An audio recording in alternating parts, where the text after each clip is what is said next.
क्या आपको पता है एसएसबी, सीआरपीएफ, बीएसएफ जैसे अन्य पारा मिलिट्री को आर्मी जैसे सरकार शहीद का दर्जा नहीं देती। आइए इस टॉपिक पे बात करते हैं। कई बार पारा मिलिट्री के जवानों की तरफ से केंद्र सरकार से आग्रह किया गया है कम से कम उन्हें शहीद का दर्जा तो दे दिया जाए, लेकिन अभी तक कोई भी डिसीजन सरकार इनके पक्ष में नहीं ली है। बॉर्डर की चौकसी और आंतरिक सुरक्षा में लगभग 11 लाख जवान सेवा दे रहे हैं। इन 11 लाख सैनिक में से किसी ऑपरेशन में किसी जवान का जान जाती है तो उन्हें शहीद नहीं कहा जाता। उनके बारे में कई जगह खबर छपती है कि इस ऑपरेशन में पारा मिलिट्री फोर्स के इतने जवान मारे गए। ऐसे ऑपरेशन में यदि सेना को जान का नुकसान होता है तो उन्हें शहीद कहा जाता है। साथ ही इन्हें रिटायर्ड के बाद एक्स अर्ध सैनिक का दर्जा भी नहीं मिलता। आरपीएफ के पूर्व आईजी वीपीएस पवार कहते हैं कि हैरानी की बात तो यह है कि इन बलों के टॉप बॉस भी कुछ बोलने से कतराते हैं। अगर सभी बलों के महानिदेशक चाहे तो वे केंद्र गृह मंत्री पर यह दबाव डाल सकते हैं कि ऑपरेशन ड्यूटी के दौरान मारे जाने वाले जवानों को शहीद कहा जाए। पवार के अनुसार कम से कम आतंकियों और नक्सलियों के खिलाफ ऑपरेशन में मारे जाने वालों को तो शहीद का दर्जा दे दे।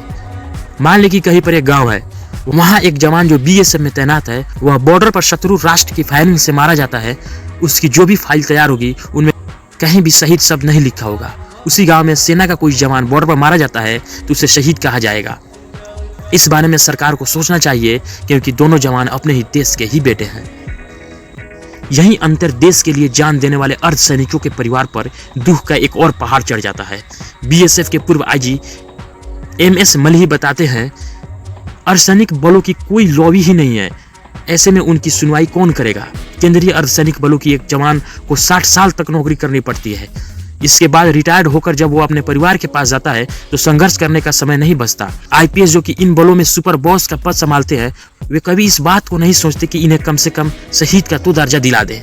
Confederation of ex paramilitary force welfare association के महासचिव रणवीर सिंह कहते हैं, आईपीएस को अर्धसैनिक बलों से कोई मतलब नहीं होता। वे आते हैं और अपना कार्यकाल पूरा करके चले जाते हैं।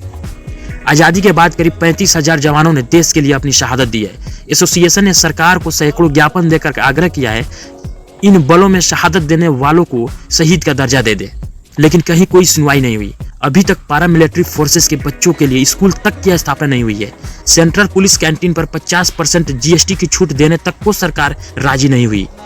अब बात करेंगे सरकार क्या कहकर बच निकल जाती है इनको शहीद के दर्जा देने के बारे में। उससे पहले आपसे रिक्वेस्ट है कि चैनल को सब्सक्राइब कर नोटिफिकेशन बेल को क्लिक करें। अगर फेसबुक पे देख रहे हैं तो पेज को फॉलो जरूर करें।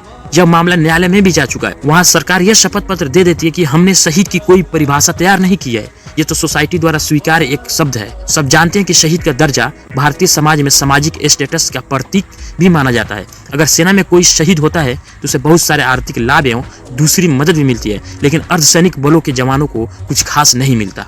अर्धसैनिक बलों के सपोर्ट में आवाज उठाने के लिए इस वीडियो को जरूर शेयर करें और हाँ, चैनल को जरूर सब्सक्राइब करें।